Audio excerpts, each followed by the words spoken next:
네, 오늘의 총선 시그널은 국민의힘 당선인을 모셔봤습니다. 김재섭 국민의힘 서울 도봉갑 당선인 나오셨습니다. 어서 오세요. 네, 안녕하세요. 김재섭입니다. 예, 도나스 도봉구에서 낳은 스타 도나스이신데요. 네. 토박이임에도 불구하고 사실 국민의힘 입장에서는 상당한 험지였는데 네. 결과적으로 좀 정말로 어렵게 승리를 하셨습니다. 그렇죠. 좀 어떠셨어요? 그날의 감정이. 저한테는 험지인 거보다는 고향인 게 더 중요했고, 예. 뭐 당연히 거기서 정치를 해야 되고 거기서 승부를 봐야 된다고 생각해서 험지인 거가 당연히 뭐 심적으로 부담은 됐지만 그게 뭐 결정적으로 제가 정치를 하는 과정에서 장애가 되거나 이러진 않았고요. 예. 그러다 보니까 덤덤하게 준비했고 또 덤덤하게 결과를 또 받아들이고 당연히 이제 기쁨이 있죠. 당선의 기쁨이 엄청 큰데 뭐 총선의 결과가 다들 좋지는 않아가지고 네. 그게 좀 안타깝죠. 가슴이 좀 아픕니다. 그 사실 이제 서울 지도를 그려보면 보통 전통적으로 당선되어 왔던 강남 3구 이쪽만 이렇게 붉은색이고 예. 동떨어진 도봉갑에서만 이제 붉은색으로 변했고 나머지는 다 민주당이 이겼으니까 뭐 그렇게 됐더라고요. 뭐 험지였던 거는 뭐 다른 지역도 마찬가지였는데 그렇죠. 왜 험지에서 이렇게 뭐 힘들게 살아 돌아온 사람도 있고 나머지들은 왜 다 패배를 했을까요? 저는 일단 상대적으로 이 총선을 준비하는 시간이 길었죠. 예. 예를 들면은 뭐 중랑 을의 이승환 위원장 같은 경우에도 한 1년 정도를 못되게 선거 준비를 해왔고 예. 저는 21대 국회의원 선거에서 낙선한 이후에 4년 동안 정말 열심히 한 시간이 주어졌잖아요. 그 가운데서 비대위원이라고 하는 지도부 당직도 맡게 됐고 이렇게 뭐 방송도 할 기회가 있었고 네. 뭐 또 그 동네에서 계속 부모님도 살아가시고 뭐 친척들도 살아가고 하니까 지역 주민들과 스킨십할 기회도 많았고 이런 상대적으로 좀 시간을 많이 투자할 수 있었다라는 것 그리고 이 상대편 후보가 도봉에 안착하지 못했던 네. 그 도봉에 대해서 전혀 뭐 지리도 몰랐고 이런 일들이 있었으니까 거기에 대한 상대 효과였다고 보고 지금 떨어진 후보들 가운데서도 정말 괜찮으신 분들 훌륭하신 분들 원내에 들어가도 전혀 문제가 안 되는 유능하신 분들이 많은데 네. 저만 좀 있다 보니까 좀 면목이 없는 느낌도 있습니다. 그러면 수도권에서 어렵게 당선된 후보니까요. 뭐 최근에 여러 이제 당선되신 분 또 낙선되신 분들 물어보면은 백서 만들어야 된다는 얘기는 네. 공통적으로 네. 하시는데 네. 특히 수도권 선거를 좀 잘 치르기 위해서는 어떻게 해야 되는지 뭐 이런 의견들을 좀 많이 주시더라고요. 김재섭 당선인이 보시기에 이런 부분은 좀 꼭 담겼으면 좋겠다라는 부분이 있을까요? 저희가요 그 생각을 많이 하면 좋을 것 같아요. 그러니까 기본적으로 사회적으로 좀 약자 계층, 예. 경제적으로 어려우신 분들에 대한 적극적인 정책들이 나와야 될 것 같아요. 네. 왜냐하면 제가 선거를 치르면서 그런 얘기 굉장히 많이 들었거든요. 그러니까 거기는 국민의힘 부자 정당 아니야? 이런 얘기 굉장히 많이 들었어요. 예. 뭐 대표적으로 뭐 법인세를 인하하고 이런 문제들은 주민들께 다가가기에 국민들께 다가가기에 이거는 너무 부자들한테 좋은 일 시키는 거 아니야? 라는 이야기들을 하시거든요. 네. 물론 저는 법인세 인하에 대해서 옳다고 생각하는 입장이지만 그것만 가지고는 국민들께 충분하게 설명이 안 되는 것 같아요. 가닿지가 않는 것 같아요. 예. 그러다 보니까 국민의힘이 좀 이런 사회적 약자계층에 대해서 너무 무관심한 거 아닌가라는 이야기가 있는 것 같고 네. 그런 분들에게 선뜻 손이 안 갔던 정당이 됐던 것 같거든요. 그래서 과거에 21대 국회의원 선거가 끝나고 나서 국민의힘에서 당시 이제 미래통합당이죠. 김종인 비대위가 뜨고 나서 몇 가지 굉장히 중요한 그 일을 했는데 첫 번째는 정강 정책을 바꾸면서 예. 저희가 굉장히 그 어떤 이른바 경제민주화를 이룩하기 위한 어떤 초석을 정강 정책 안에 담았고 그와 더불어서 바로 약자와의 동행이라고 하는 위원회를 만들어서 네. 그것을 계속 유지하면서 결국에는 4월 7일 있었던 2021년 4월 7일 있었던 재보궐선거에서도 그 약자와의 동행을 주요한 위원회로 두고 선거에 승리했거든요. 네. 근데 이런 노력들을 다시 국민의힘에서 좀 해야 되지 않을까 이런 생각이 좀 들었습니다. 그러니까 사실 민주당에서 뭐 여러 가지 이제 국민의힘 추진하는 정책에 대해서 뭐 부자 감세다 이런 식으로 이제 딱지를 딱 붙여버리면 네. 그렇게 또 그냥 받아들여지니까 그렇죠, 그렇죠. 조금 더 이제 좀 절실하게 설명을 하는 이런 게 좀 필요할 것 같네요. 맞습니다. 대선 때 국민의힘 지지율을 보면요. 서울에서 국민의힘이 5%포인트 정도 높게 나오긴 했거든요.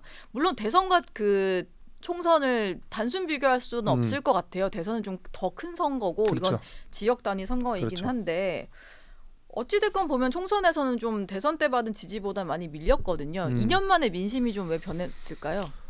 우리 정부에게 기대했던 것들이 잘 충족이 안 됐기 때문에 국민들께서 다시 등을 돌리신 거겠죠. 되게 그 원래 수도권이 어렵다. 국민의힘이 수도권에서 득표하기 어렵다. 이런 얘기들이 굉장히 많았는데 네. 불과 2년 전에 말씀하신 대로 대선에서 이겼어요. 그리고 나서 지방선거에서는 오세훈 시장이 서울에 있는 뭐 400 몇십 개의 동에서 하나도 지지 않고 다 이겼거든요. 네. 그러니까 국민의힘도 얼마든지 죄송합니다. 아직 목이 예. 회복이 안 돼가지고. 네. 물 드시면서 하셔도 됩니다. 예. 국민의힘이 언제든지 그러니까 국민의힘 언제든지 사랑해줄 준비가 다 우리 국민들께는 있는데 불과 2년 만에 이렇게 된 것은 뭐 제가 말씀드린 대로 우리 정부에게 기대했던 것들이 잘 이루어지지 않고 있다라는 것이고 대표적으로 저희가 용산으로 이전했을 때 대통령께서 내놓았던 거는 소통. 정말 소통 잘하는 대통령이 되겠다. 구중궁궐 같은 청와대에서 벗어나서 용산 시대를 열겠다라고 했지만 그 소통이라는 면에 있어서 우리가 얼만큼 잘 해냈느냐라고 생각해 보면 여전히 국민들이 처음에 기대했던 것만큼은 못 미치는 것 같아요. 네. 이런 것들이 좀 누적되다 보니까 아무래도 그 주셨던 기대감에 대한 실망감이 이번 총선으로 좀 나온 게 아닌가 이렇게 생각이 됩니다. 그 지금 여러 가지 책임론들이 나오는 와중에 한동훈 전 국민의힘 비대위원장의 책임론을 좀 제기하는 사람도 있는 것 같고요. 당내에서는 그래도 어느 정도 한동훈 위원장의 성과는 인정해 줘야 된다는 목소리도 있고 그런데 홍준표 대구시장이 연일 글을 올려가지고 한동훈 위원장 책임론을 계속해서 주장을 하고 있거든요. 이건 어떤 이유로 이러시는 걸까요? 글쎄요, 뭐 혹자들은 대선 경쟁자를 제거하려고 하는 것이 아니냐, 뭐 이런 얘기도 좀 하시는데, 뭐 거기까지는 본인이 아니라고 하시니까 제가 거기에는 본인이 엄청 발끈하시죠. 뭐 아니라고 하시니까 제가 뭐 기다 아니다 말할 수는 없지만은 소위 말해서 좀 너무 박절하신 것 같아요. 한동훈 위원장에 대한 평가가. 그러니까 한동훈 위원장이 당연히 책임이 있죠. 비대위원장으로서 당 대표로서 선거 책임에 무한한 책임을 져야 되는 건 맞지만은 제가 옆에서 한동훈 위원장을 봤을 때 그리고 전국 유세를 돌아다니면서 본인이 쓸 수 있는 모든 역량들을 다 쓰려고 하는 모습들을 봤을 때 그렇게까지 비난받을 일인가는 좀 싶어요. 물론 책임을 지고 물러나기도 했지만 저는 그렇게까지 막 비난까지 할 일인가 이런 생각은 좀 듭니다. 한동훈 위원장 입장에서 최선을 다했고 그리고 그걸 알기 때문에 그걸 국민들께서 알아주시기 때문에 선거 패배 이후에도 여전히 보수 지지층 내에서는 뭐 차기 대권 주자로서 유력하게 뭐 대선 주자 1위 지지율 1위 이런 것도 보여주시는 것이 21대 국회의원 선거가 끝나고 나서 황교안 대표가 말하자면은 뭐 정치적으로 몰락수순을 걸었던 것과 좀 다르게 오히려 지금 조금 더 한동훈 위원장에게 보수층들이 힘을 실어주려고 하는 것은 그런 노고들을 좀 알기 때문에 아닌가라는 생각도 좀 듭니다. 뭐 어쨌든 선거 결과는 이렇다고 해도 그 과정에서 보여준 것들도 좀 무시할 수는 없으니까 뭐 결과만 놓고 할 수는 없으니까 수도권 정당으로 좀 변모할 필요가 있다 이런 목소리가 뭐 원래도 나왔지만 이번에 더 절실해지면서 지금 당 대표 후보군으로도 수도권 분들이 많이 거론이 되는 것 같아요. 뭐 안철수 나경원 의원도 있고 그 김예섭 당선인도 거론이 좀 되던데요. 어떻습니까? 이렇게 30대 젊은 당 대표 얘기를 들으시면 우리 지지층들께서 얼마나 간절하시면 그리고 얼마나 위기의식을 느끼시면 30대의 초선 김재섭을 당대표로까지 하마평으로 올리시나라는 생각이 좀 들어요. 그래서 그 위기의식을 저는 엄중하게 새기고 있고 그만큼 당이 어려운 상황이라는 것도 인지하고 있고 그렇지만은 오히려 역설적으로 더 어려운 상황이기 때문에 제가 더 겸손해야 된다고 생각합니다. 뭐 제가 의지와 뜻만으로 지금 있는 여러 가지 난맥상들을 쉽게 풀 수 있다 이렇게 자신하기는 어렵거든요. 저 역시도 배울 게 많고 당대표라는 자리 자체가 과분하고요.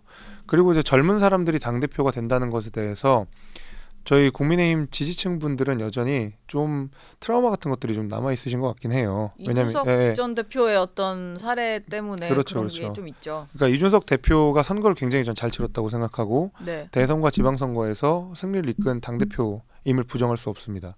그러나 그 과정에서 뭐 지지층과 분란도 좀 있었고 지지층에게 상처를 준 일도 분명히 있거든요. 네. 여전히 이런 상흔들이 남아있는 상황에서 물론 저는 이준석과 완전히 다른 사람이고 다른 정치적 노선을 걷고 다른 생각을 갖고 있는 상황이지만 그런 우려들이 있는 것도 제가 잘 알고 있고요. 제2의 이준석 뭐 대표 뭐 이런 수식어를 좀 붙이는 사람들도 있긴 있더라고요. 저는 제2의 이준석이 아니라 제1의 김재섭입니다. 그래서 다른 사람이고요. 다른 정치를 할 거고요. 해서 그런 우려들도 있는 것도 잘 알고 있기 때문에 뭐 그런 우려들을 떠나서 제가 지금 상황에서 당대표는 좀 저한테는 과분한 자리가 아닌가 이렇게 생각이 됩니다. 보니까 뭐 이건 당대표 얘기는 아닌데 좀 젊은 당선인들이 이번에 국민의힘 내부에도 좀 있고 국회 전체적으로 봐도 좀 있더라고요.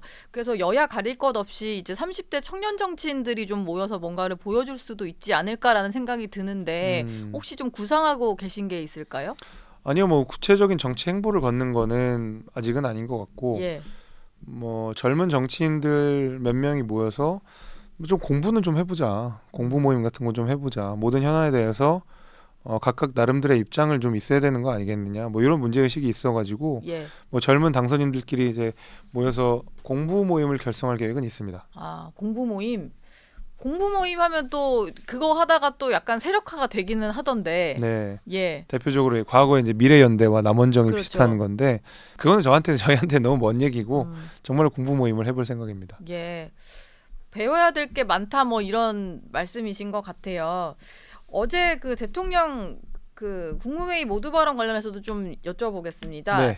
일단 총선 참패 엿새 만에 나온 본인의 직접 메시지였는데 사실 생중계 때는 사과까지는 아니었는데 비공개 때는 국민께 죄송하다라는 말을 했다고 해요. 직접적으로 나왔으면 좋겠다는 의견도 있고 어쨌든 죄송하다라고 한 부분에 있어서 평가를 해줘야 된다는 의견도 있더라고요. 좀 어떻게 보셨습니까? 그러니까 대통령의 발언을 소위 말해서 억까할 필요는 없다고 생각합니다. 지금 야당의 주장은 너무 억까예요. 야당의 비판은 억까. 야당의 비판은 너무 억까라고 보여요. 그러니까 대통령이 그래도 사과의 메시지, 그다음에 반성의 메시지를 낸 것 자체는 여당이든 야당이든 존중해야 되죠. 당일 총선 참패 책임에 대통령이 있고 거기에 대해서 많은 비판들이 있는 것도 사실이지만 어쨌든 대통령의 글을 수긍하고 국민들께 전하는 성찰의 메시지가 있었던 건 분명한데 그거 있었음에도 불구하고 뭐 이거는 사과가 아니다 뭐 이렇게 주장하는 거는 야당의 주장인 것 같고 다만 이제 여당 입장에서 봤을 때 그 반성과 성찰이 담긴 메시지와 조금 더 추가됐으면 좋았을 내용들이 있다라는 거죠. 예를 들면 지금은 이렇게 반성을 하고 있고 이게 아쉽습니다. 까지가 됐다면 거기에 그래서 우리는 앞으로는 이렇게 좀 해보겠습니다. 라는 대안 제시까지가 됐다면 조금 더 국민들께서 좋게 보시지 않았을까 생각이 좀 들어요. 그래서 뭐 형식에 대한 비판도 좀 있고요. 이게 기자회견이면 더 좋지 않았겠느냐라는 이야기도 좀 있었고 질문을 받을 수 있는 자리였으면 좋았겠다. 뭐 이런. 그거는 근데 이제 형식적인 문제와 내용상의 좀 아쉬움 같은 것들이지 야당이 비판한 것처럼 이거 전체가 다 의미 없는 거다라고 하면 저는 그거는 소위 말해서 억까라고 생각합니다. 일단 민주당 같은 경우는 야당에 대한 구체적인 언급이 없다 보니까 근데 국회와의 뭐 협력 이런 언급은 있긴 있었거든요. 근데 이재명 대표는 계속 회담을 하자고 하는데 거기에 대한 응답이 없다 보니 일단 뭐 협치를 안 하겠다 뭐 이런 식으로 좀 받아들이는 것 같은데 이후에 대통령실에서 추가 설명을 한 걸 보면은 이재명 대표랑도 만날 가능성이 열려 있다라고 말을 하거든요. 그러니까 이제 야당의 주장이 억까라고 하는 거예요. 어떻게든 그건 정말 비판을 위한 비판인 거잖아요. 그러니까 대통령실의 입장을 그럼에도 불구하고 야당과의 협치는 없습니다라고 얘기를 한 건 아니었고 그 전부터 야당 대표와의 만남을 시사하는 메시지가 여러 번 나왔고 물론 대담 내용들 가운데서 야당 그 대표를 만나겠다는 내용이 직접적으로 안 들어있는 건 저도 아쉽습니다만은 너무 당연한 얘기잖아요. 야당 대표를 만나야 되는 건. 그리고 바로 즉각적으로 이후에 야당 대표 만나겠다라는 이야기를 하시기도 했고요. 그래서 저는 이재명 대표가 너무 그 담화 자체를 폄훼하려고 하는 것 같아서 그거는 제가 동의하기는 어렵고 오히려 저는 조국 대표의 말이 이해가 안 되는 게 하나 있어요. 조국 대표. 네, 조국 대표가 본인도 야당 대표라고 하면서 만나자고 하잖아요. 그랬죠. 네, 근데 제가 메시지를 읽어보니까 좀 이상해요. 국정 파트너로서 인정하지 않고 피의자로 인정한 것 같다. 우리를 피의자가 아니라 국정 파트너로서 인정해달라라는 메시지였는데 네. 조국 전 장관 말은 틀린 거죠. 조국 대표 말은 틀린 거죠. 국정 파트너로서 맞아요. 예. 그렇지만 피의자도 맞아요. 그렇죠. 하나를 선택할 수 있는 문제가 아니에요. 스스로가 대통령에게 국정 파트너로서 인정해달라고 이야기하려면 본인 스스로가 피의자임도 인정해야 되거든요. 네. 예를 들면은 재판 결과를 존중한다는 조국 대표가 뭐 검찰의 무리한 수사, 정치적 표적 수사라고 이야기하고 검찰 독재를 빨리 종식시켜야 된다는 식의, 그러니까 자기의 재판 결과를 부정하는 듯한 이야기들을 굉장히 많이 하면서 예. 피의자는 아니고 국정 파트너로서만 인정해달라는 얘기는 저는 동의하기 어렵습니다. 국정 파트너로서 인정받고 싶으면 본인이 피의자임도 분명히 인정해야 된다고 봅니다. 예. 그러고 보니까 조국 대표랑 이제 국회에서 좀 의정 활동을 뭐 당분간은 같이 하시게 되었는데 네네. 좀 어떠세요? 조국 대표의 최근의 행보를 좀 어떤 생각 드십니까? 모르겠어요. 네. 뭐 워낙 많은 비판을 했었어가지고 네. 조국 대표 새삼스럽지도 않습니다. 이제 예. 뭔가, 그리고 과거에는 그래도 뭔가 이 진보학자로서 그다음에 민정수석으로서 네. 이렇게 막 써놓았던 메시지들과 알고 보니 다 저 말이 거짓말이었다. 네. 알고 보니 저 말이 다 위선이었다라고 해서 일말에 좀 부끄러움 같은 건 있었던 것 같은데 예. 지금은 그런 것도 다 사라진 것 같아요. 그러니까 아니 스스로 부끄러움을 모르는 사람한테 어떻게 비판을 하겠습니까? 그런 것 같은데 원래 정치를 하겠다고 한 것도 정치적으로 명예회복을 하겠다. 그러니까 명예회복을 할 다른 길을 좀 찾으면서 정치를 하게 된 거잖아요. 근데 표를 좀 어느 정도 받아서 사실 원내 3당이 됐다 보니까 그로 인해서 본인의 어떤 죄보다는 국민들이 나를 선택했다 이런 거에 조금 더 방점을 찍고 활동을 하는 것 같더라고요. 그러니까 국회의원 당선이 면죄부가 되는 건 아니죠. 예. 제가 계속 말씀드린 대로 뭐 이재명 대표가 불체포 특권을 이상하게 활용해서 방탄 국회로 만들어 버렸던 것과 유사하게 조국 전 대표도 국민들께 선택받았다라고 하는 것을 다시 어떤 사법의 영역으로 가져와서 네. 당선이 곧 무죄다라는 네. 식의 주장을 하고 있는데 네. 스스로가 형법학자로서 그런 주장하면 안 되죠. 대통령 얘기를 좀 하다가 조국 대표 얘기까지 좀 네, 흘렀는데 이 얘기도 좀 여쭤볼게요. 일단 뭐 대통령실에서는 뭐 아니라는 입장도 낸 것 같은데 네. 아침에 보도된 걸 보면은 새 총리로 박영선 전 장관 민주당 인사이고요. 또 비서실장으로는 양정철 전 민주연구원장 두 사람 이름이 좀 거론이 됐어요. 근데 거론이 됐다는 건 누군가 일단 이런 의견을 제시는 한 것 같은데 실제로 될지는 모르겠지만 이 두 사람은 좀 괜찮은 카드라고 보셨습니까? 아침에 이름 보시고? 아니요. 아니세요? 저는 아니라고 봤습니다. 네. 그게 어떤 취지인지는 알겠어요. 지금 야당의 협조를 구해야 되는 상황이고 그 야당과 협력이 잘 되는 사람이어야 되는데 그것이 저는 오히려 야당에서도 반발을 일으킬 것 같고요. 예. 여당 내에서도 반발을 일으킬 것 같아요. 네. 이게 과거에 이제 노무현 전 대통령께서 대연정을 시도했었던 모양과 비슷한데 오히려 그 급하게 철회하고 지지율도 더 떨어졌었거든요. 네. 그러니까 그런 걸 생각해 보면 이게 상대 진영에 누군가가 온다고 해서 1+1이 되는 건 아닌 것 같아요. 1+1이 0이 될 수도 있는 걸 생각해 보면 네. 그 카드가 저는 좋은 카드는 아니었다고 생각하고 개인적으로는 그 이후에 저 방송 들어오기 전에 직전에 봤던 기사는 뭐 대통령실에서는 부인을 하고 있으니까 아니겠죠. 아니겠죠. 네. 예. 일단 뭐 대통령실에서는 그렇게 좀 보도에 대해서 정정을 좀 했다고 하고 국회가 곧 개원을 할 텐데요. 벌써부터 민주당은 협치를 해달라는 얘기를 하는 것과 좀 별개의 행보를 하는 것 같아요. 뭐 예를 들자면 이제 국회의장을 본인들이 가져가는데 법제사법위원장도 우리가 해야겠다. 뭐 이런 얘기를 하고 있거든요. 근데 관행으로는 국회의장을 가져가면은 법사위가 상임위 중에는 당연하죠. 좀 제일 마지막 단계다 보니까 견제를 위해서 제2당이 가져가는 그럼요. 게 관행이었던 것 같은데 이게 깨진 게 지난 국회였거든요. 그랬죠. 근데 이번에도 그걸 깨겠다는 것 같은데 초선 당선인으로서 좀 어떻게 보셨습니까? 정말 부끄러운 줄 아셔야 된다고 생각합니다. 민주당.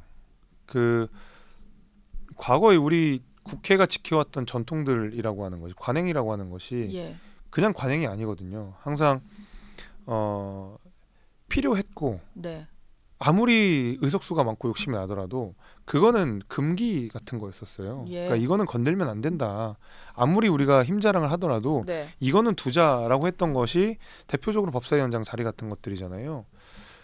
예컨대 18대 때 저희가 보수당이 완전 압승을 했고 예. 사실 뭐 친박연대 이런 걸 합치어버리면 거의 200석 가까이 된 때였어도 법사위원장은 민주당에게 넘겼었어요. 네. 훨씬 더 힘자랑을 많이 할 수 있는 상황 속에서도 그게 관행이고 국회의 전통인 거거든요. 지금 민주당을 보게 되면 관행, 전통 이런 거는 그냥 다 눈에도 안 들어오는 것 같아요. 네. 보면 상임위에서 우리 뭐 꼼수 탈당했다.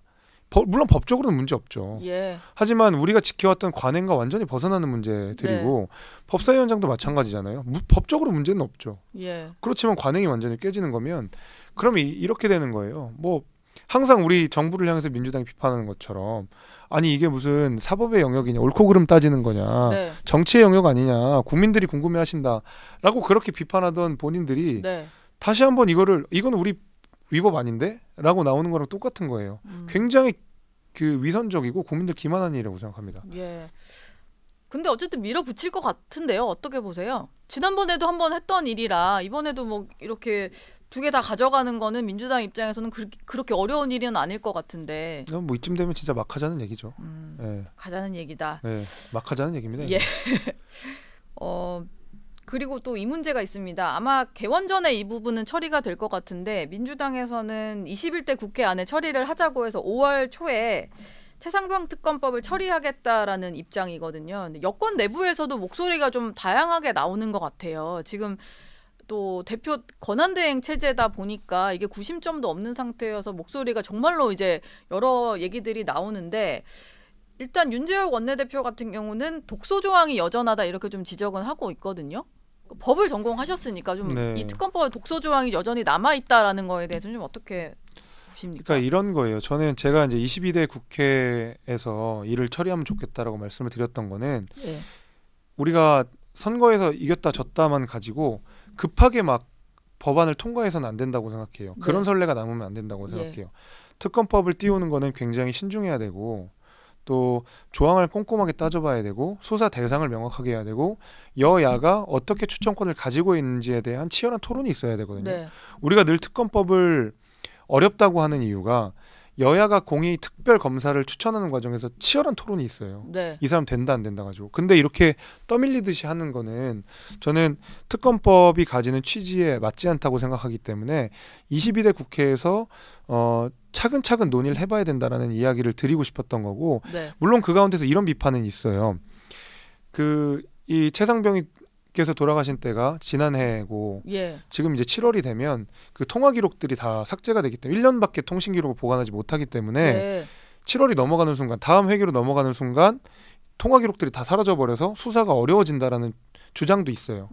그러나 그 해당 법안을 보게 되면 대통령령으로 이 수사 통화 기록들을 더 늘릴 수 있습니다. 보관 기간을 더 늘릴 수 있습니다. 이렇게 되면 일단 우리가 수사 자료를 확보해 놓은 상태에서 정치적으로 충분한 논의를 할 시간을 벌 수 있잖아요. 21대 국회가 끝나는 마당에 굉장히 중요한 법안들을 우수수 통과시키는 거는 저는 그거 국민들께서도 납득하기 어렵다고 생각하거든요. 그래서 이런 정치적으로 휘말려서 특검법이 돼서는 안 된다. 훨씬 더 꼼꼼하게 따져보고 우리가 문제가 있다면 털어낼 건 털어내가면서 해야 된다는 거죠. 마찬가지로 뭐 계속 김건희 여사에 대한 특검법 이야기도 나오고 있는데 저희가 이거 너무 뭉개고 있었던 거 맞긴 맞아요. 그러나 저쪽에서 통과시키고자 하는 특검법은 가장 큰 문제가 이제 사인 시절에 있었던 범죄에 대해서 특검법이라는 틀 안으로 가져올 수 있다는 문제점을 내포하고 있거든요. 예를 들면 뭐 주가 조작 사건이라고 불리는 것, 대통령과 결혼하기 이전에 있었던 일들인데 이런 거를 그 권력형 범죄로서 규정하고 특검법 안으로 들어오게 되면 앞으로 모든 대통령은 회사 시절에 난 뭐 변호사이던 시절에 학교 다니던 시절에 미진했던 수사에 대해서 전부 특별법을 만들 선례를 남기게 됩니다. 그러니까 이런 것들에 대해서 저는 우려사항이 있는 거고 당연히 권력형 범죄라고 보여질 여지가 있는 것 그리고 검찰이 미진하게 수사해서 국민적 의혹이 커지고 있는 것 이런 것에 대해서는 수사 범위 안에 넣고 우리가 토론해 볼 수 있지만 그냥 저 사람 밉다 해서 우수수 몰려가서 특검법 만들고 이거 좀 의혹이 있는 것 같다 해 특검법 만들면 앞으로도 모든 정치적 현안에 대해서 특검법을 만들어야 되는 나쁜 선례를 남기게 됩니다. 예. 지금 뭐 이렇게 등 떠밀리듯이 뭐 가볍게 처리할 문제는 아닌 것 같네요. 얘기를 계속 듣다 보니까 마무리할 시간이 되어서 앞으로 22대 국회에 들어가게 되시면 어떤 정치를 좀 하고 싶다 한 말씀만 좀 부탁드리겠습니다. 저는 좀 대화하고 타협하는 정치를 해보고 싶습니다. 그러니까 예. 우리 쪽에서도 드러내기 어려운 내용들을 테이블 위에 올려놔서 토론하고 민주당 역시도 정부와의 협력을 위해서 같이 토론하고 맞는 건 맞다 틀리는 틀리다라는 이야기를 할 수 있는 제도와 제도가 부딪히지 않고 네. 사람과 사람이 부딪히는 정치를 하고 싶습니다. 예, 알겠습니다. 김재섭 당선인과는 여기까지 이야기 나누겠습니다. 고맙습니다. 감사합니다.